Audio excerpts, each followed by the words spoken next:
Iran ইস্যুতে মার্কিন president Donald ট্রাম্পকে এক হাত নিলেন রাশিয়ার উপপররাষ্ট্রমন্ত্রী সের্গেই রিয়াভকভ।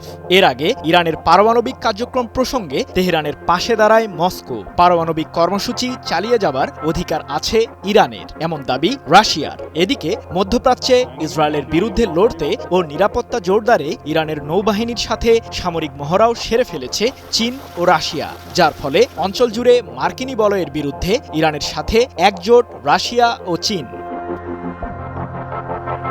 পারমাণবিক ইস্যুতে যুক্তরাষ্ট্রের সাথে চুক্তিতে না গেলে ইরান জুড়ে ভয়াবহ বোমা হামলার হুমকি দিয়েছেন মার্কিন প্রেসিডেন্ট ডোনাল্ড ট্রাম্প। যুক্তরাষ্ট্রের ৪৭তম প্রেসিডেন্টের মুখ থেকে এমন মন্তব্য আসার পরই সমালোচনার ঝড় ওঠে। বিষয়টিকে কেন্দ্র করে যুদ্ধের প্রস্তুতিও নিতে দেখা যায় ইরানের সর্বোচ্চ প্রতিরক্ষা বাহিনী IRGC-কে। এমনকি ভারত মহাসাগরে অবস্থিত ব্রিটিশ আমেরিকান নৌঘাঁটিকে ক্ষেপণাস্ত্র হামলার সাহায্যে উড়িয়ে দেওয়ার হুঁশিয়ারিও দিয়েছে ইরান। এমন উত্তপ্ত পরিস্থিতির মধ্যে নিজেদের অবস্থান পরিষ্কার করল রাশিয়া।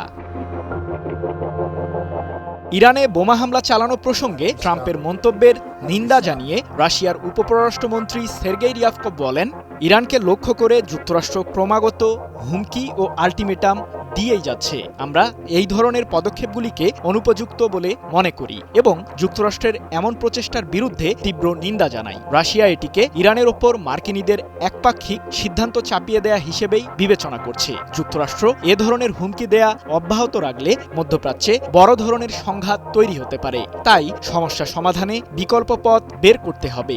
রাশিয়ার এই কূটনীতিকের বরাতে ১ এপ্রিল বিষয়টি নিশ্চিত করেছে মধ্যপ্রাচ্য ভিত্তিক সংবাদ মাধ্যম মেহের নিউজ এজেন্সি। এর আগে মার্চে ওমান উপসাগরে অবস্থিত ইরানের চাবাহার বন্দরে নৌমহড়ায় ইরানের সাথে অংশ নেয় রাশিয়া ও চীনের নৌবাহিনী। আঞ্চলিক নিরাপত্তা জোরদারে ইরানকে সহায়তার আশ্বাস দেয় মস্কো ও বেইজিং। এই নৌমহড়ায় অংশ নেয় ৩ দেশের আধুনিক যুদ্ধজাহাজ। প্রদর্শিত হয় শত্রুপক্ষের বিরুদ্ধে হামলার কৌশলগুলো, আর এতেই ঘাবড়ে যান ইসরায়েলের প্রধানমন্ত্রী বেনিয়ামিন নেতানিয়াহু।